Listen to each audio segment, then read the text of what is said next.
What is up, guys? Rick Hackus here, and I want to talk to you today about Star Wars Battlefront. Now, the beta for Star Wars Battlefront has come and gone. I wanted to make this video a lot earlier, but stuff just kept coming up for Destiny. But again, I really do want to talk about Star Wars Battlefront because Star Wars hype with the new trailer especially is at an all-time high, and the Star Wars Battlefront beta was such an interesting thing to watch within the gaming community. And first and foremost, I am a gamer. Even though I mainly focus on Destiny, I enjoy a variety of different video games, and I assume many of you do as well. Now, why am I saying the Star Wars Battlefront beta was such an interesting thing to watch within the gaming community? Well, it was so interesting to watch how many people had legitimate, arguably, complaints about the beta. Like, there was so many people saying, the teams were unbalanced to the point that it was like a running joke about how bad the rebels were.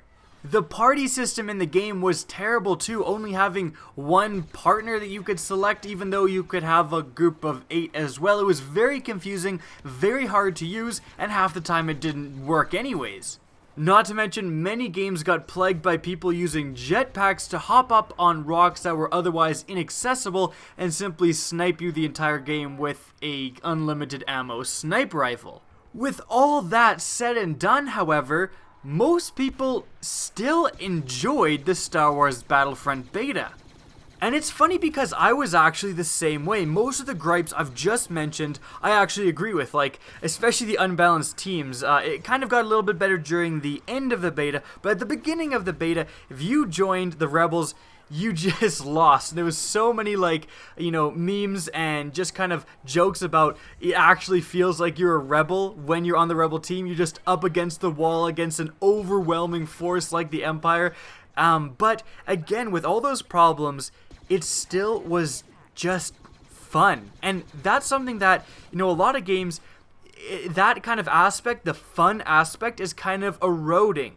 I point to a game like Destiny just because, this is a Destiny channel. Most of you can relate to that. And although Destiny has plenty of very fun moments, when I went through the Iron Banner, I had not much fun. Like, I really didn't enjoy the majority of my games. I made a whole video discussing all the problems of the Iron Banner, but it's just one of those things, like, you shove everyone in PvP, the mechanics aren't amazing, and then you say the only way you get progression is you have to win.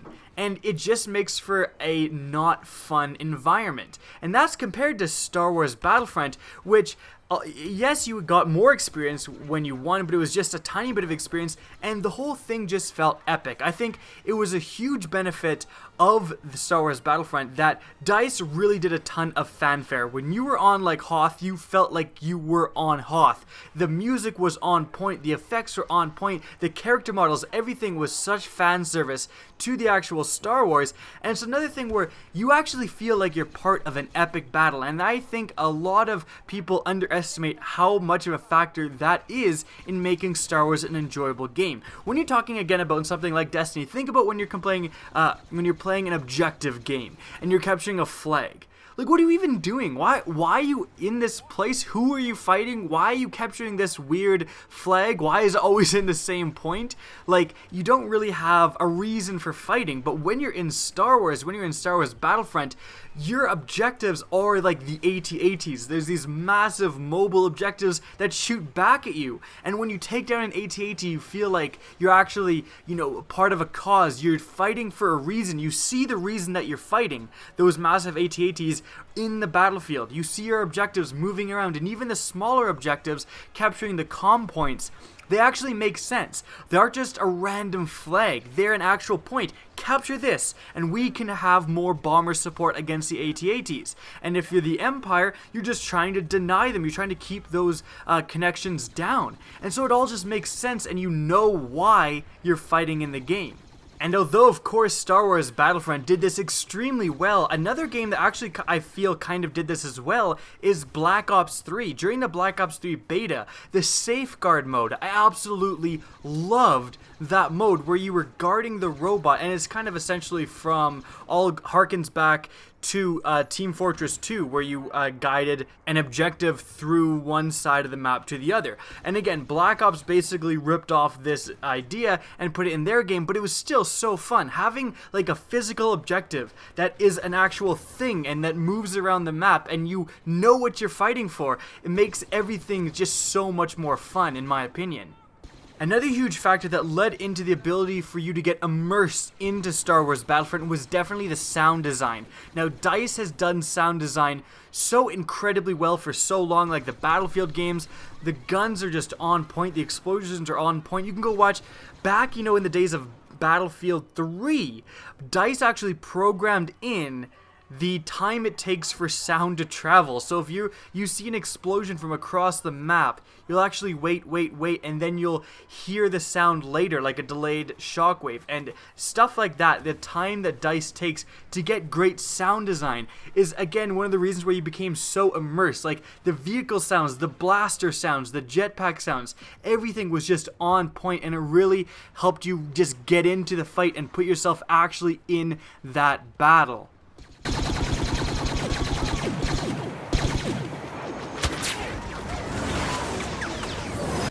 And that's again something that more games need to focus on. Bungie does this extremely well with the exotic weapons. Like, I love how you can tell when someone's using an exotic weapon just from the sound. You can hear a hereafter sniper rifle shot and you know what gun that person is using. That's absolutely amazing sound design.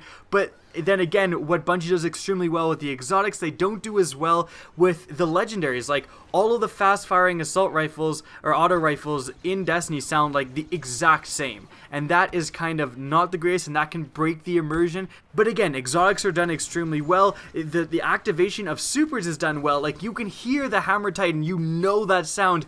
There's a hammer, and usually you're already dead by the time you, 2 seconds after you've realized, oh shit, there's a hammer, and you're already dead. But in any event, it's cool to be able to recognize those sounds, and it really puts you into the game, and I think no one does it as well as DICE. But that was a huge factor in why Battlefront was just so immersive.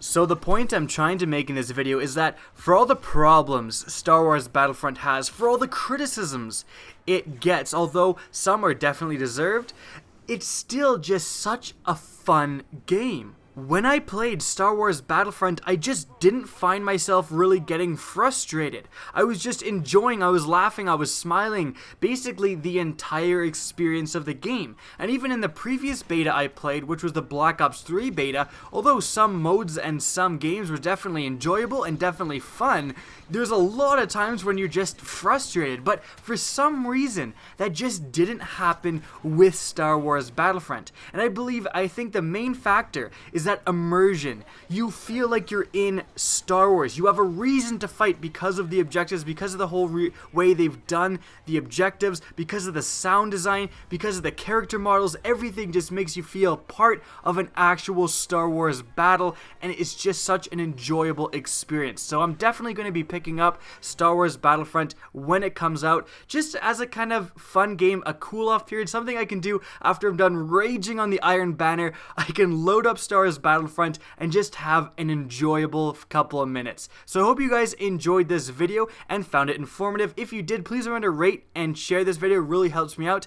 And if you want to see more gaming content similar to this, don't be afraid to slap that subscribe button. In the corner are 2 more videos that I selected that you may enjoy. And if you want to keep in touch with me and keep up to date with the latest channel activity, what you want to do is follow me on Twitter. That's going to be linked in the description down below, as is my Twitch channel, which you can follow as well. Again, I hope you enjoyed this video, and as always, have a good day.